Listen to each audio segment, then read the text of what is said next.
Vicodin, Percocet, OxyContin, things like that, Lortab, morphine, Demerol. The most famous illegal opiates are heroin and fentanyl. Notice fentanyl actually is on both lists. Fentanyl is legal and it's illegal as well. Heroin's been around forever. You've all known the IV heroin abusers from forever. From before all of us were born, people were abusing heroin. What's happening lately is that fentanyl is skyrocketing. And I'll talk about what I call the opiate pill cycle. Is people would have an injury or an illness that required pain medication. They would get the pain medication, but these are addictive medicines, so they start taking more and more. They sometimes shop different doctors, they get them on the street. Eventually, their supply dries up, the doctor refuses to write more, they can't afford to go to the doctors who want to write it for them, and they go buy heroin. Now, the more expensive heroin is the powdered heroin that they get from Colombia and all, and it can be snorted or smoked, and they're not shooting it up. But eventually, they get to the point where their tolerance builds up, they can't afford that stuff anymore, so the only thing left is that tar heroin that comes from Mexico, and mostly from Mexico, but the thing is, you can't snort that or smoke it, you have to heat it, liquefy it, and shoot it up. So that's how people who had never had an intention of shooting up drugs wind up shooting up drugs. Lots of innocent people I've just described. Lots of innocent people. Lots of people who just got hurt at work. Lots of people who had diverticulitis. Lots of people who had back injuries. So it could happen to anybody. That's the way it kind of used to be, And it was unintended consequences of two things that I identified. One was when I first started practicing medicine in the mid-'80s, there was a big push by CMS for patient satisfaction. And that rolled downhill to the hospitals. It was reflected in their payments. It was also reflected in the way the doctors, quote unquote, graded their doctors. Lots of pressure for patient satisfaction. And anybody when I was working in the emergency room at East Jefferson, second question on the patient satisfaction form was, did the doctor properly address your pain? That's a question that should have never been asked, with all due respect. Should have never been asked. That's very subjective and winds up, your doctors, everybody wants to get good scores on patient satisfaction, so there was a push to address people's pain. And I think that led to a lot of folks getting put on more medicine than they should have been put on. Then the other one is, I don't know, maybe 10 years ago, here in Louisiana, our state pharmacy board, which I think is great, they came up with something called the PMP, the Prescription Monitoring Program. Pharmacists love it. Ethical doctors love it. Okay, because if I have somebody who comes in, I've never seen them before, they got their MRI under their arm to prove that they got a back disc injury, they got pain, and usually they've had Vicodin and so on, and if you can just prescribe me enough of that for a couple of weeks so I can see my doctor, everything's fine. Before, you really are stuck. You're taking that person's word for it. Now you can go onto the PMP, you type that patient's name and date of birth in, and you can see every controlled substance, who prescribed it, how many pills. It makes it virtually impossible for somebody to doctor shop, which is great, okay? But the unintended consequences of both of those things was pushing people onto the street to get their drugs.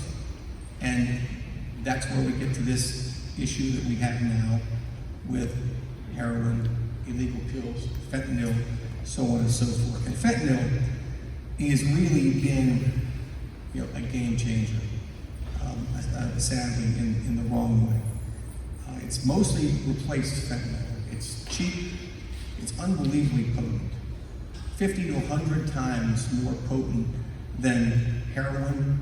As strong as heroin is, 50 to 100 times more potent than heroin, and morphine and Demerol. So this stuff is amazingly potent. The size of a few grains of salt can kill somebody. So, fentanyl used to be used for anesthesia. It's a synthetically made opiate. Heroin, comes from the poppy plant, which has to be grown. Fentanyl's made in the lab. Most of the illegal fentanyl's made in China.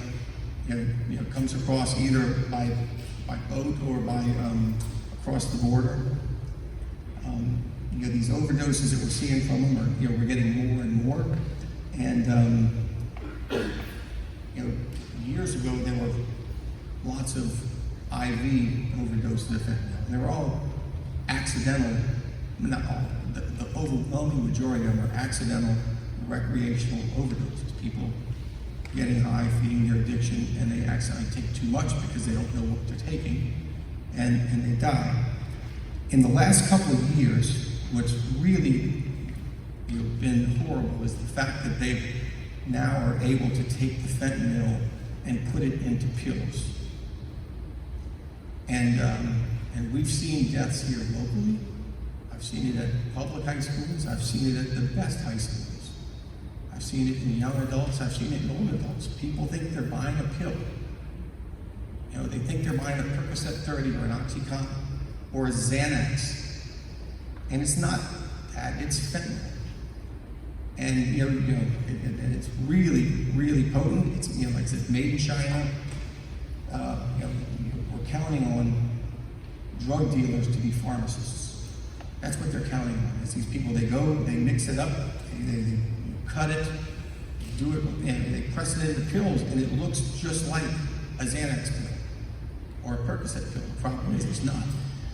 And, it's hitting our community across all boundaries. I mean, rich, poor, black, white, Hispanic, young, old, everybody is affected. And in the last year, overdoses, in the United States, comparing 19 to 20. Overdoses in the U.S. went up 30%. In Jefferson Parish, from 19 to 20, overdoses doubled. And so far, comparing the first 5 months of 21 to the first 5 months of 20, we're on pace to double again. Okay? It doesn't mean that we have 4 times as many people abusing these drugs. It means we have 4 times as many people dying, and it's because of the inconsistency of what they're taking. It's much more dangerous. I think a lot of us might have seen on the news about the poor girls from Plaquemines that shared one pill, and it killed one of them, put the other one in the ICU. It's happened other times. The Lord blessed that family with the ability to talk about what happened to their child, so that other people could learn from that tragic mistake. A lot of other folks don't want to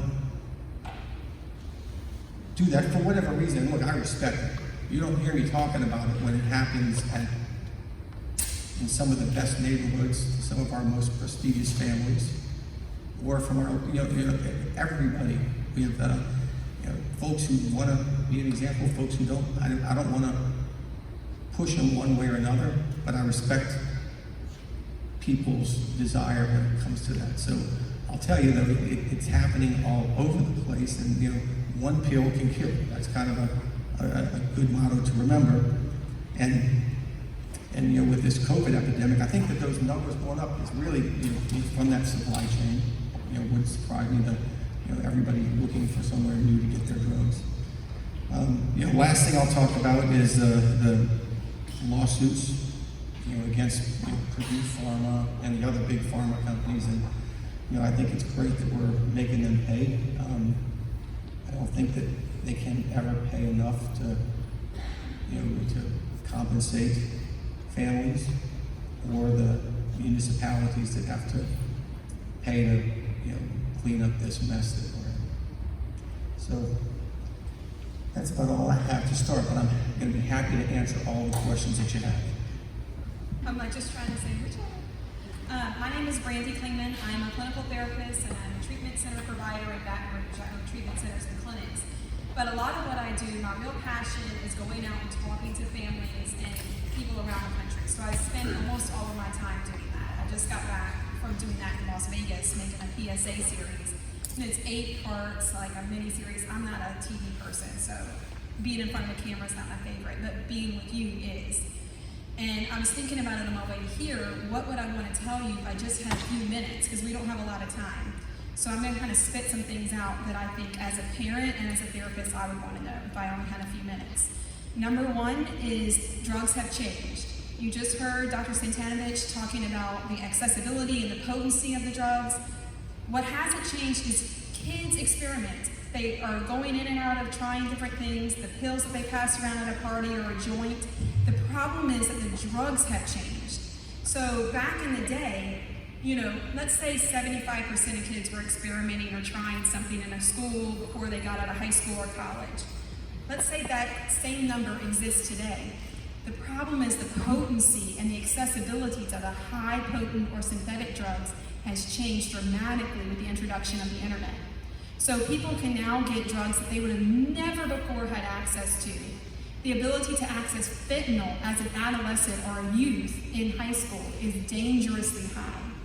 It's so high that you saw over 93,000 deaths last year to opioids. That's not all the people that are living in the streets or in the hotels, that kind of thing. This is your kids, this is my kids. I'm a therapist, I own treatment centers, I've treated over 10,000 patients, and guess what, my kids are 12 and 10, and I gave them their first drug screen this week. I openly screen them, I openly screen their friends, everybody knows who I am in town, that I have drug screens in my car, and I pass them out. I don't think my kids are going to be invited to many parties, but they're acting as if they will be cool. They won't. This is something you can do as well. I'm going to talk a little bit about what you can do. But it's so high. When you think of 93,000 deaths last year, what you need to think about is the number one thing that's a predictor for male health has changed. The life expectancy for the white male has decreased for the first time the past 2 years. Can you believe that? The life expectancy of the white man has decreased. That's insane. Never in history has the white man been dying more rapidly than they are right now. That is your child. So when we think about it, even me, I think, not my kids, they're not going to be invited to parties. They have me as a mom. But statistically, I have to think they're at risk just as much as your kids are at risk. And their lives matter just as much as your kids' lives matter. And their risk for being exposed to something like fentanyl or carfentanil is statistically the same. It doesn't matter what fancy school they go to, who their parents are, or what kind of car we bought them. What matters is what's being distributed to these kids today. And that's what's going on. It's not just heroin. It's not like they were, I was a heroin addict and I overdosed. No, we were at a party and we swapped pills around. Or we were at a party and we passed around a vape pen and we didn't realize what was in this vape pen. I'm trying to say this so that you can understand how scary it is, because I am scared to death when I think about your children, and I have to sit across from people like you all day long and think about what you're facing. And I want you to know you can take steps to prevent that now. The number one thing that you're doing tonight is educating yourself, and that's the most important. So you being here, you're a champion, you're a warrior. Your next step is to prepare for battle and go out and tell other families what you're hearing tonight. The thing I think that we do is, I don't know how to say this other than saying it pretty bluntly, as waspy white people, is we tend to mind our business. And so when something's going on with someone else's kid, we mind our business and we expect that they would mind theirs when it comes to our child. We don't need to do that. This is a national pandemic. We don't need to mind our business anymore. If I see your child out there, you can know that I'm going to hunt you down and tell you, because it takes a village to get our kids safe these days. And you can do the same. Exchange your number out on the Facebook groups that are for your school. Let people know who your kids are. Let people know that you want to know if you see my kid out doing something. If you see Chloe or Colette Klingman of my family out doing something, here is my cell. Anytime you can call me and let me know, because I will tear them up when they get home. I will take care of my business. You know what I'm saying? You can too. Let people know that's who you are and that's what you're about. Don't be afraid that when someone calls you that you're not going to know how to handle it. You will know because you've been in meetings, you have contact, you have support. These people up here, there's so many great people. The National Guard is here. There's people from the DA's office. So many people want to help you, but you have to first have a flag up saying I need some support. The other thing that I think is to know is, this is important for us, like if we're thinking about the gateway drugs, I think you have to think about marijuana as the gateway. Marijuana is one of the first, if not alcohol, one of the first two drugs that kids experiment in high school. So if they're 16, 15, you're starting to see more exposure to marijuana. Marijuana's potency has increased. How many of us were kids in the 70s or 80s, right? We remember what marijuana was back then. It was some dried up junk that someone made in their garage, right? It's different now. It's coming in a vape pen that looks like a flash drive, or they bought it online from some guy named Slim on Snapchat. They're meeting him in the back of the neighborhood, or they have an app that they ordered it from Amazon. That vape pen is, if it's just marijuana, let's say it's a good day that we're trusting this pirate / drug dealer, which is a bad decision. Who trusts pirates? No one. But if we're trusting them to have just marijuana in there, you're talking about a potency that has gone from 10 to 20 up to 90% potency. That's creating a crazy new wave of substance-induced psychosis. Let me tell you, I built my pool off of substance-induced psychosis. That's how I put my pool in a few summers ago. There were so many of them in the state that I just created a specialty program for the substance-induced psychosis. I'm not saying that to be flippant. I'm saying that to be serious. We need to be paying attention. The other thing about marijuana, the way that we know it's a gateway is because 90% of people who use heavier drugs say it started with marijuana. So if we can do one thing to decrease our kids' risk to experimenting with other drugs, it's to prevent their experimenting with marijuana. I don't mean to be a downer. Like, I didn't get to do drugs as a kid, and I'll always say, I really missed out. Like, I wish that I could go back in time and have tried drugs in the 80s. I might have, like, picked up cocaine or something. I have no idea what I would have tried. But we've missed the opportunity to experiment with drugs. Kids do not have the right to experiment right now because the risk is so high. It's not the same when we were kids. It's not. Unfortunately, we had a situation of a patient of mine left treatment the other day. It was like a couple of weeks ago. He left treatment. He's a good kid. Both his families are attorneys. They're from Oklahoma. Great guy. Goes out, and what's he going to do? He's going to take a Percocet, and he was going to have a bottle of alcohol. The Percocet, unfortunately, was fentanyl. And so he died instantly. And it took us a long time to find him. I mean, it's just unbelievable for this family to have to wonder where their kid is for days while we search for him because he took a Percocet. He didn't intend to die. He was just acting out. He was mad at his mom. So I don't want you to be in that situation. It's not right. No parent should go through this situation. And unfortunately, I have been through so many funerals with parents who've lost their children that it starts to ring in my ears of, if I had known more, if I could have seen the signs, if I had had support, I could have done differently. Don't let that be you. Now you know more, you have support, and you can do differently. I brought you goodies. I meant to get these at my office, but I forgot because I had like mom brain, you know? So I stopped at the drugstore, and I picked you up some drug screens, because, you know, normally I have so many on me. So I picked up some drug screens. Oh, and a keychain. I didn't know the dollars was $1. $1. So these are up here. If anybody would like a drug screen today, all you have to do is ask a question, be involved. I'll give you these for free. The same as you take your kid to the dentist every 6 months to make sure their teeth are clean. This is so similar. This is healthcare. Drug screen your kids. Start now. If their friends are using drugs, you give one to their friends, and then also an extra one for you. Thank you, Sally, for telling me your brother's using drugs or his friends are using drugs, and also you pee in a cup. Everyone pees in a cup in this family, just like everyone brushes their teeth. So this is a step. This one's just marijuana. These are all accessible. This was $1. You can buy these at your local drugstore. You can get other people like us. We can drug screen for like a 20-panel drug screen. This is a good start. Okay, that's all I have to say. Dan. I got something to say before we move on. Oh. It's rough being her kid or my kid, let me tell you. Rough being my kid or your kid. Yeah, that's right. Wow.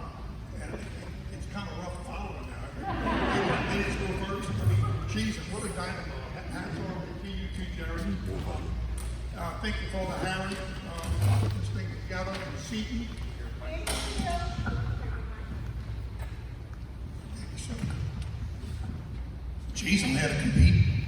With her? Without a mic? Okay, so anyway, you know, initially what I said is, Brandy's just a dynamo, and that's exciting, and it's a challenge to follow that, okay? And Gerry also, geez, and those statistics that he gave us are really, really incredible. And hats off for the Harry for putting this thing together, and C.P. Jenkins for putting this thing together. Everything here is about saving lives, okay? And I wasn't really going to touch on marijuana because it's a sensitive subject, but guess what? I'm glad Brandy did, okay? And I'm going to add into the fact that the legalization, I hate to say it, I wish it would be the case, but legalization is probably eventually going to happen. It's a sad thing, but let me tell you what you got to do, okay? If a person is 35 years of age, okay, and maybe they smoke a joint or something like this, and I know they're more potent, okay, that's different than a 13-year-old, 14-year-old, 15-year-old. Their brains haven't developed yet. These drugs are very potent, and they also can be laced. So you definitely got to, and if you ever yourself smoke, you never ever smoke in front of your kids, okay? So we got to wall off this marijuana thing that, unfortunately, as legalization develops, we're going to be fighting so many different challenges, okay?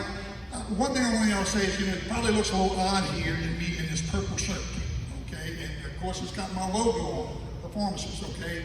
But it's purple because this is Overdose Awareness Month. And in August 31st is Overdose Awareness Day. And we're getting the Lieutenant Governor to light up the Superdome in purple, and the Governor's Mansion in purple, and we're going to fly flags at half-staff for all the kids that have died and are going to still continue to die, and to make people aware of the situation. I also want to mention just a little something that came in today. I probably wouldn't have mentioned this, but I now, because of the Netflix show, have somewhat of a national platform and some notoriety. And I developed a relationship with Miss America 2020, a girl named Camille Schreier. She's a pharmacy student. She's also a Nordian trainer. Okay? And she and I have kind of teamed together, and we've talked around the country trying to talk about the issues, make people aware, trying to reduce the problem. And USA Today is going to have a leaflet in it for August 31st for overdose awareness. It's an excellent leaflet, okay? And they're going to have the Pharmacist and Miss America's picture on the cover. And so that's a Thank God for Miss America. It's nice to have friends and good-looking friends anyway. For an old guy 71 years of age to be able to fly around with a girl 25 years old that's Miss America is kind of an incredible experience. I don't know how many of y'all got the flyer, but I'm also going to read this thing. You know, I'm not really that great of a speaker. I'm kind of a stumble bomb, okay? But so I'm going to mix in a little reading on this thing, you know, an excuse to read, okay? On the bottom of this flyer that came out, some of y'all may have gotten it, okay? And it's got Gerry on it, it's got Brandy on it, it's got myself. And there's a quote from me basically, and it says, Dan Schneider says, many of our children and grandchildren experiment with drugs. They are more susceptible than we were because of our greedy capitalistic companies like Purdue Pharma and the many marketers of drugs for this and that ailment. People start many times with prescription drugs from doctors which can affect their brains and lead to addiction. We have young people without addictions who experiment with pills like Xanax, Percocet, and Adderall, which they have seen and heard others take. Their mom might have taken Xanax, their dad might have gotten Percocet. So it's true these kids are not doing something right when they experiment with these things, okay? But they may have even snuck one out of their mama's medicine cabinet, okay? And a regular Xanax, although it was wrong for them to do, and I don't at all encourage that, is lock your meds up, okay? Miss America's big on that, locking your meds up, okay? But understand now, they take this Xanax thinking it's a Xanax or a Percocet. And it's not, okay? It's evil forces, if you want to say, out there, have put fentanyl in there in place. And these kids are dying. One pill, as Gerry said, one pill can kill, and there's no second chance. So we are at war right there now with this situation. You again have to not only hear this, you've got to spread this message. And I'm going to talk in here a little bit more too about, you know, talking to your kids. But you know what? I kind of changed that talking to your kids, okay? You got to discuss with your kids. You know, when you talk to your kids, they think you're the boss, okay? And sometimes they don't pay a lot of attention to you, but if you sit down heart to heart with compassion and concern, okay, maybe they'll just listen to you. They are playing Russian roulette right now if they take in anything that doesn't come from a pharmacy, okay? Do not let them play Russian roulette. Okay? Now, again, I brought up the fact that the purple, okay, and I'm going to go to my script pretty much, okay? Also, with this fentanyl crisis now, we have novice kids who really don't have substance use disorder. Some of you may not understand what substance use disorder is. This is the new kind of terminology. There is a stigma involved when you talk about addicts and addiction. Of course, addiction is a disease, that's okay. But many times we refer to substance use disorder, SUD. If you see that, that's what they're talking about. That's a person who's had a problem and has developed an addiction disease, and they can't control the use of the drugs that they're taking, okay? So in any event, we're going to have a rally August 27th in Washington, D.C., in front of the Chinese embassy. And we picked the Chinese embassy on purpose. And the Chinese don't get 100% of the blame in this, and there's a lot of complex issues in this thing. But that is where it originated. And we want to get as much attention nationwide as we can possibly get. You know, every night on TV, we found out how many people were in the hospital. We found out how many people died. Okay, of COVID. We found out how many people are on ventilators. Even when it went down, we were getting those stats. We don't see the stats of how many people are overdosing and dying. Can I add this too about that? Like, if anybody's seen LSU Stadium full on a Friday night or a Saturday night, was a Saturday night? That's how many people died last year. 93,000, if you can imagine that. An entire airplane per day crashed to the ground. That's how many dead. And this year, double. And now you steal my phone. I'm just telling you. Adding. But she's absolutely right. Adding. Absolutely right. If I repeat that, because it's in my script, but she beat me to it. In any event, you're absolutely right. So, you know, let me do some, you know, I now have had the privilege, I might say, to speak before, I think they call it the RX Summit, which is one of the biggest summits. They got senators and congressmen and presidents and drug czars and all this kind of stuff. And this year they chose the Pharmacist to be the keynote speaker, okay? Little old guy from St. Bernard Parish, okay, that lost his kid and went crazy, okay? But in any event, it's a big story. It's talking about people stepping up, being aware, being alert, and trying to make a difference. So anyway, I spoke there, but you know what? That was not my most important talk that I gave or speech that I gave. The most important one I did is I'm going to give it to you right now, okay? And I gave it to St. Bernard Middle School, and this was about 2 weeks before the girl died in Bell Chase with an overdose. And I wish I had given it at Bell Chase High, okay? But I gave it at St. Bernard Middle, and this is what the story was. It was a warning to parents. I was in front of 200 students at St. Bernard High. So the pharmacist from an RX Summit that spoke in place of presidents, okay, spoke at St. Bernard Middle School. And this was the most important message I've ever given. Okay. Warning to parents and students.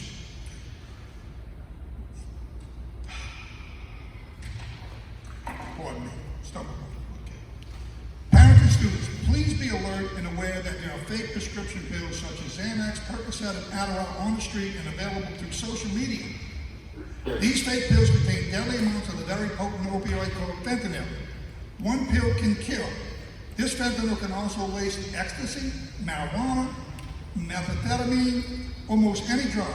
Never take anything unless it is prescribed by a doctor and gotten from a pharmacy.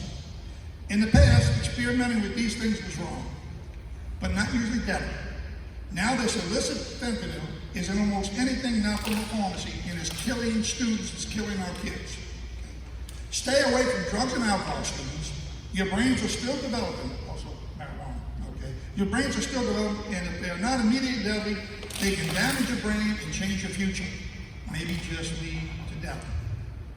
Also, watch out for your friends who might be experimenting. Care, don't cover. Tell the parents, drop a note, talk to the kids. You have to do something not only to save yourself, but to save your friends. Report any using or dealing anonymously if necessary to parents or teachers. If you haven't already, watch The Pharmacist on Netflix. That was delivered to 200 kids. But before I delivered that talk, okay, and I hope when they left they understood to watch out about the fentanyl and fake tablets. But first thing I asked them was, in that class of 200, I said, how many of y'all have lost somebody to overdose drugs, okay, or know somebody's got a serious addiction problem? And maybe half the kids raised their hands, okay? Then I asked them, I said, how many have heard of fentanyl? And maybe 10 or 20% of them raised their hands, still a little trickle of kids. Then I asked them, and this is before I gave them the warning, okay? Then I asked them how many have heard of prescription pills that have fentanyl in one pill kills. I got no hands. I got no hands. That's why we're here today, okay? We're here today to not only to get that message to you, but to make sure that you relay that message. You know, this guy, Morris Ball, okay, hate to pick on somebody, okay, but he's got what, one call, that's all. Well, it ought to be on that same poster, okay? One pill, that's all it takes to kill, okay? And believe it or not, I'm going to actually work with some of the attorneys in the area. I'm going to try to get them to help fund some billboards, some advertising to warn this thing. So in any event, this is different. This is very scary, as Gerry said. I've been working in advocacy almost 20 years, and most all the deaths occurred with people who had an addiction issue, okay? But in the last few years, they're now calling this now, and I don't blame the parents. The parents don't want to really call these things overdoses, okay? If your kid didn't even know what he took, he maybe did or didn't have some kind of, he didn't know what it, and there's deception involved. These parents want to call this fentanyl poisons. So mixed into that 93,000 deaths, there are a lot of fentanyl poisons also in there. So the mission is to try to stop fentanyl poisons, and we're going to make that aware in front of the Chinese embassy when we speak August 27th, and we're going to try to get the whole nation to understand this. Okay? This is a new crop. This is a new market for the drug dealers, okay, and the cartels. These are young kids, 13 to 19 years of age. And they do it through social media. These are fake look. They've been deceived. It's Russian roulette. All right, what can we do? We can make everyone aware. This experimentation is literally Russian roulette. Discuss with your children this situation, but also have a discussion about drugs and addiction. Also look for signs. Sleep habits, eyes dilated, usually stimulants. Pinpoint pupils, usually opioids. Maybe their grades, lack of interest. And then I'm going to give you a website. Everybody can Google now and go to websites. Go to Partnership to End Addiction. It's called drugfree.org. They tell you how to speak to kids at different levels, at different ages. They also talk about different types of drugs. Okay? There's a wealth of information there for parents. So if we don't give you all the information right here, do a little research. Fight for your kids. As Brandy said, you gotta fight for our kids. And if you have your kid, test them. Maybe in the Catholic schools or in the public schools, they can't be tested, okay? And we're gonna work on trying to get something called victory clubs in these schools, where kids can voluntarily, along with their parents, volunteer to be drug tested, to remain drug-free, and we hope that kind of catches on in public schools. The Catholic schools can demand it, so as parents, you can ask that. But if not, do it yourself. Again, I don't know how many more times we can say this. Talk, discuss with your children, inform them, and try to motivate, not just to say no to drugs, okay? And that it's truly Russian roulette if they try. But look out for the friends who may not be aware. Care, don't cover. Also, I'll say this too. Being involved in church and having a relationship with God can help your children remain drug-free. It's not a certainty. Pastors' kids also die from this. Kids who regularly go to church also die from this, so I'm not trying to categorize anybody. But church is something that can help. It's also well known that faith-based recovery actually, in many cases, has a better impact. So we got to work on that. And if I can build the organization that I want to build, we'd like to work on that and get some sponsorship to have that happen. If you haven't already, watch my story on the docuseries The Pharmacist, Netflix. The story, I hope, stirs people to be alert, to stand up, and try to make a difference. The story has given me a national platform, and I hope that God can help me bring some light at the end of this dark tunnel of this drug crisis. Sadly, over the last 20 years, the drug crisis has only gotten worse. Realizing this and after studying the issue, I believe one crucial element that is missing is a recognizable national association with millions of people representing our cause. We've all heard of MAD, Mothers Against Drug Drugs. They formed a nationwide organization that's recognizable, and guess what? They put a dent in that problem, okay? The NRA, whether you like the NRA or you don't like the NRA, they got 5 million members, and they fight for the gun rights people, and they have a lot of influence.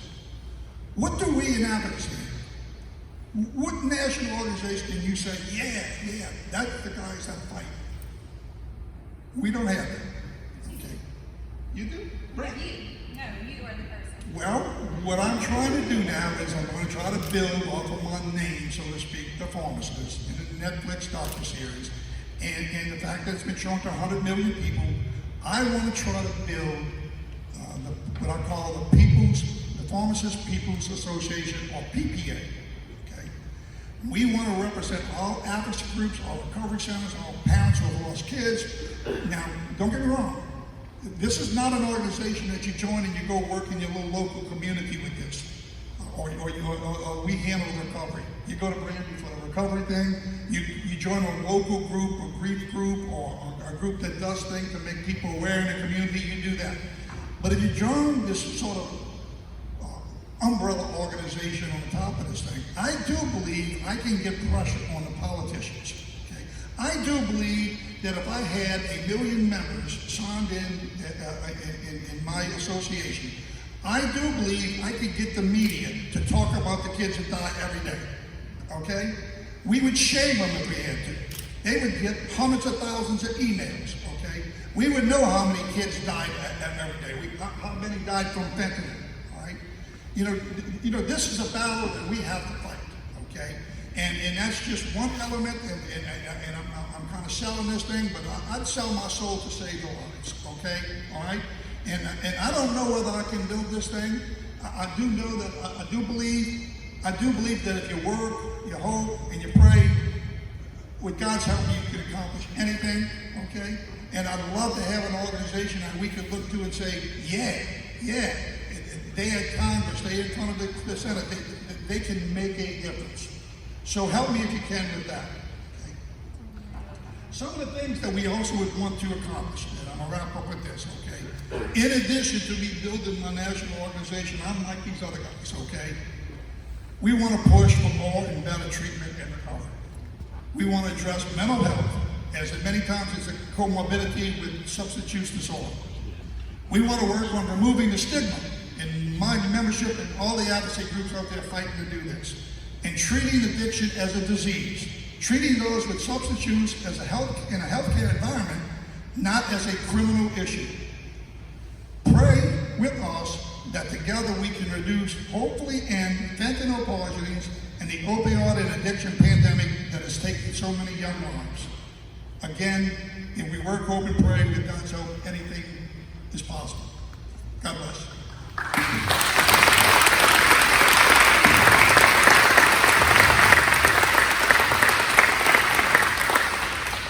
like to offer the opportunity to ask questions. So if anybody has a question, While you're looking for that, Dan's website is Tunnel of Hope.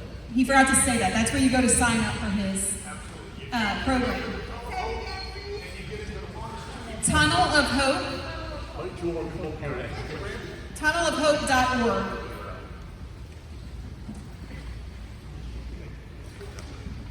You know, while we're waiting for, while we're waiting for a question, Brian, 1 second. You mentioned Narcan a while ago. Somebody was a trainer for administration of Narcan. Something we see, look, I used to be an emergency room doctor. Somebody comes in with an opiate overdose, we give them Narcan. But to be honest, in many cases, there it is. In many cases, let me hold on to this. Thank you. So Narcan, it's available in spray. You can give it IV as well. But what's really interesting is when I was an emergency room doctor, I gave some Narcan, not that much, because most of the people, by the time they were brought in by EMS, had already had their Narcan and woke up. What's unbelievably different now is for somebody that's overdosed on fentanyl, this one ain't enough. It'll reverse it for maybe for a minute, maybe 5 minutes, but you darn well better have more ready. They're having to use 5, 8, 10 Narcans. We used to use one. It's an amazing difference now compared to before. And I'm sorry for interrupting. It's all good. Thank you so much for what you all have done in your words. The first thing that comes to mind, I know we had a lot of conversations about younger people, and what do you do if your child is above age? And I mean, it's one thing I would imagine a minor grabs some. Yeah, you have some rights, yeah.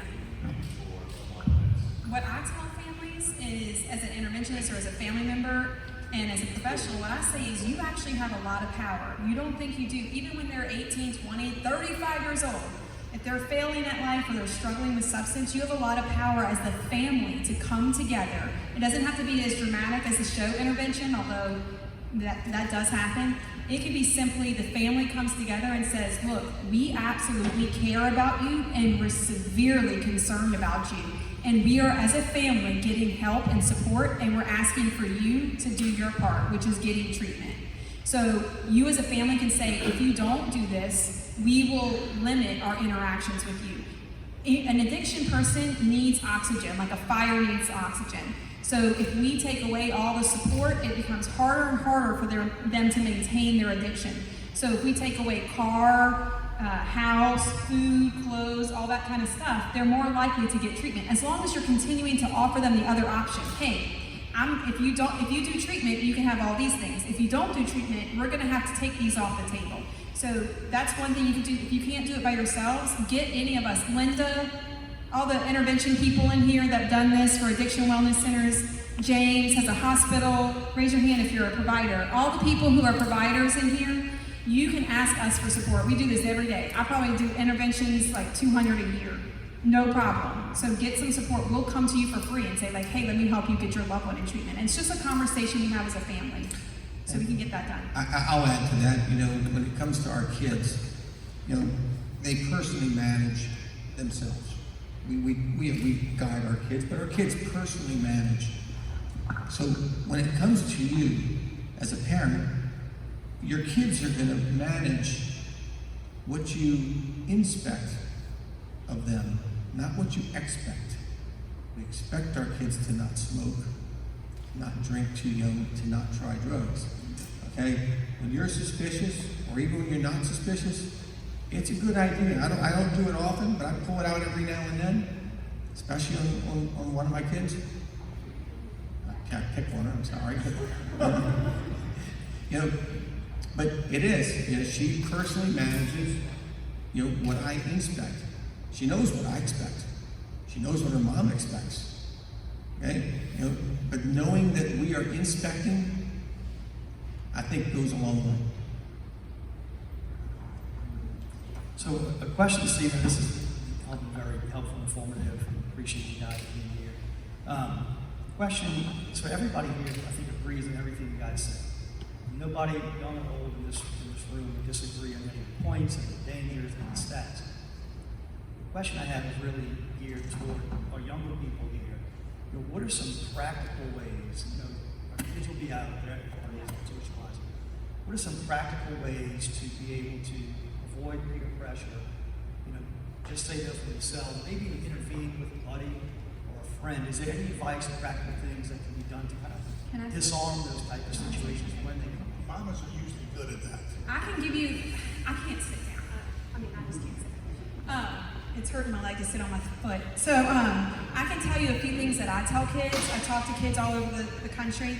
And what I tell them, I gotta go up with this thing called TAME, T-A-M-E, tell, avoid, manage, escape. So 4, tell, avoid, manage, escape. Giving our kids conversations ahead of time as to how to use those interventions to keep yourself safe or your friends safe, and giving them permission to use them whenever they need to. So tell is when you go out somewhere and you need to tell on someone.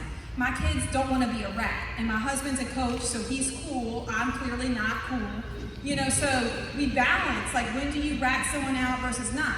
So I try to tell my kids this idea, like when would you rat versus when would you not rat out? And it's really based on health and risk. Like, is this person at grave risk?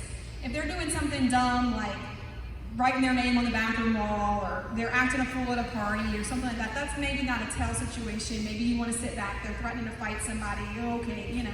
But if they're doing something that's life risk, that might be a time to tell. And it's not always fun to tell mom, because maybe that doesn't feel good. But you could go to anyone that you find responsible and then tell up the chain. So lots of conversations, practical conversations, when you're watching the Disney Channel and you see someone on Disney not tell, you could pause that show and say, hey, look, those kids aren't telling, they're trying to run to and manage. Would you tell or manage? So you give them conversations along the way. Kids should know, when should I tell, avoid, manage, or escape? Avoid is giving them a way out of a situation from the very beginning. Hey, look, this kid over here, Hallie, she throws the rager parties. This one right here. You are a rager party thrower. You know, so we know that at her parties, there's always someone puking, there's always the cops, some parents are in trouble, a girl got pregnant. What are we going to do about Hallie?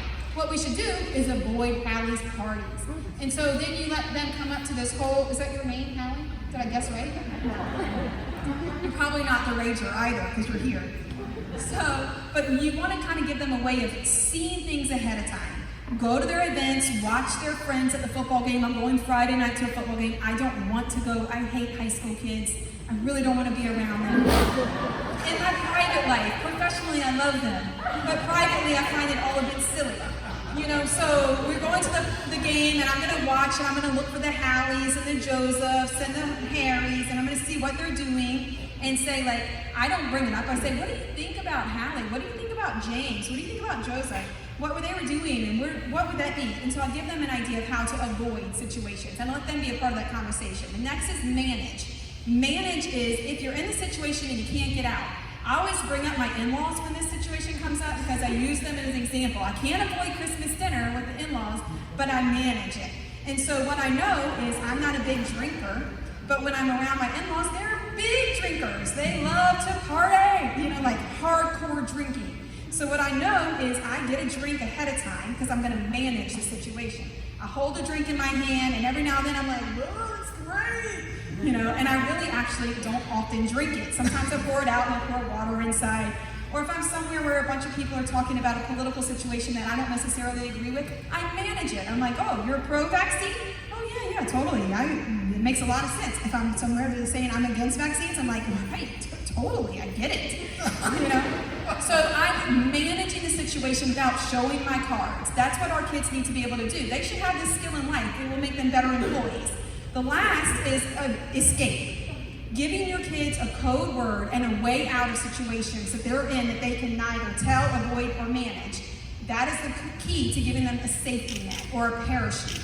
So if your kids are at a situation and it's in over their heads, but they're afraid to call you because what?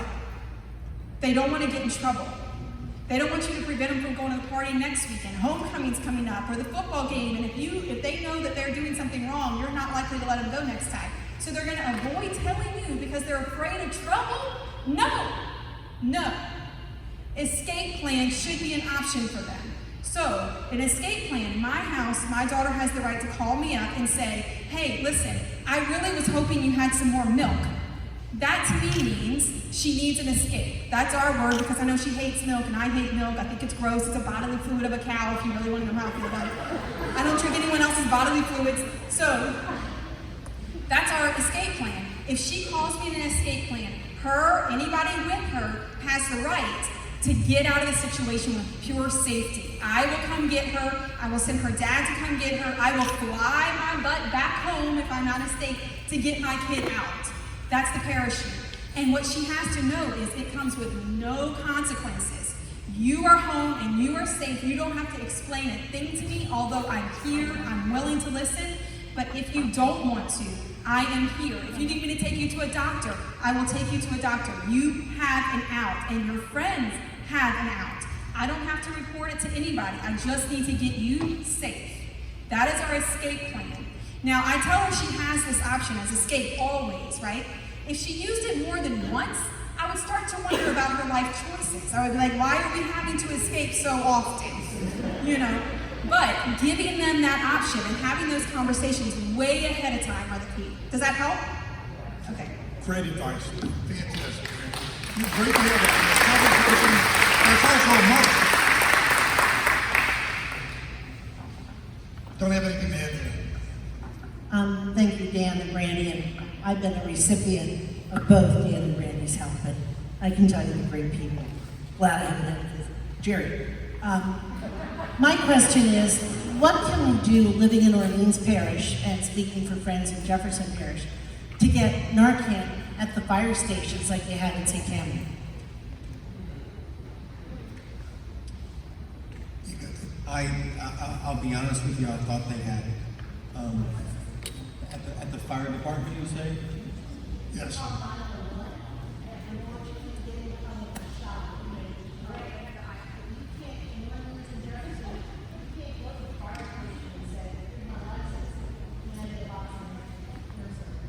I got you. Well, you know, I'll say I think that it's open prescription. You can just go to the drugstore and get it. So I don't know the cost of it, to be honest with you. Is that right? Yeah, Narcan. By the way, this lady is with Metropolitan Health. We've been discussing Narcan and how to get that to more people, so we're working on that. Yes. I would definitely be remiss not to speak about Say it loud.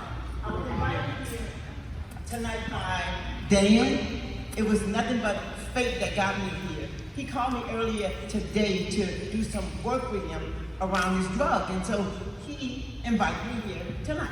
So after I did one event earlier, I decided to come over here and talk about this drug because this is what I do all day. I educate people on the need to carry this drug. Now, how many of you in the audience have this drug in your medicine cabinet? Or in your first aid kit? Or even in your purse tonight? Right? And with all these people in here, we don't know who's doing what. I don't know what you're doing, I don't know what you're doing, and someone can overdose right in front of us. So it's very important that we carry this drug. It's called Naloxone. Can you give it out again? I don't even know what that is. Okay. It is an opioid reversal drug. It reverses the effect of opioids. Drugs like heroin, Lortab, Percocets, and the list goes on. Morphine. Where do you get it? You can purchase it from any pharmacy, and without any type of insurance, it costs about $150, which I think is a small price to save a life. But if you have insurance, Medicaid even covers it, you will pay whatever the copay is, and you can get so many per year. No prescription prescribed. There is a standing order. It's not open, it's behind the desk. That's right. It's an open prescription. Absolutely. We're actually from St. Parish. Okay. And our parish got a grant. So it is available at our fire station. You walk in, you sign paper, and you can sign anything you want, and it's free. Put it in your car. It does not leave it in your car, you leave it at home. You really shouldn't leave it in your glove box because of the heat, because of the instability. With the lady is in St. Tammany, we managed to get a grant, and we were able to get free Narcan available in all the fire stations. And you go in and give them your zip code, that happens. We ought to have that everywhere. And again, if we had this big, huge political force that we could push to do this, Narcan is a lifesaver. And if you got it, you can save a life. You can be a hero, okay? And it might be your kid, or it might be the next door neighbor's kid, or whatever. So, and if you've got to invest in buying it, buy it.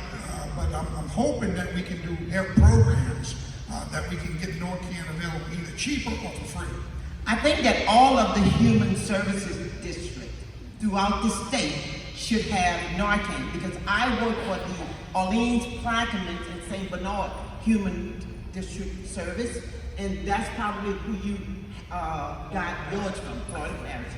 And all of them should have Narcan to be dispensed in some way or distributed in some way or another to communities.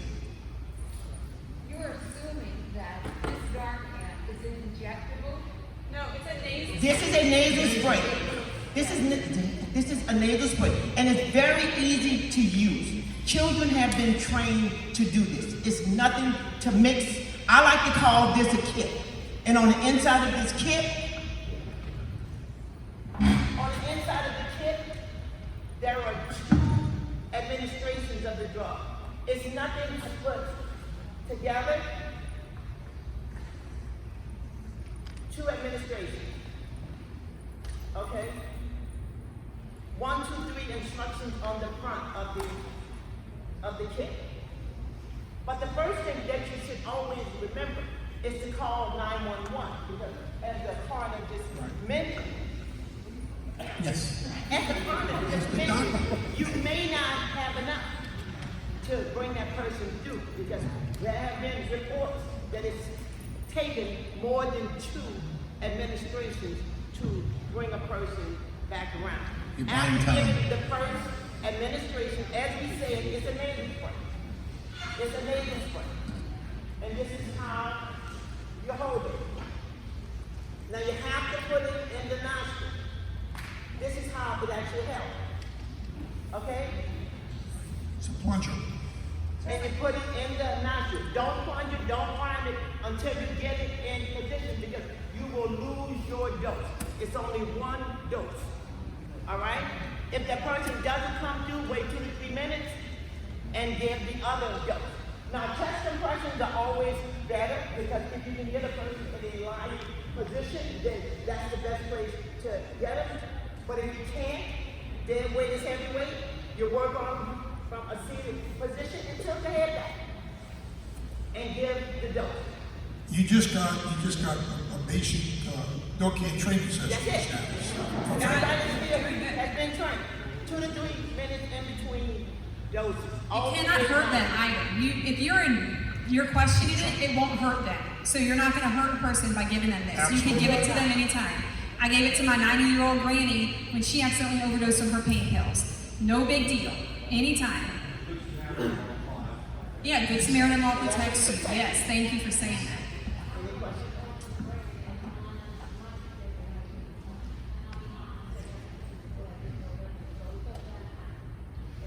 I think at this time, you could all have a conversation, but I think at this time it's time to close down.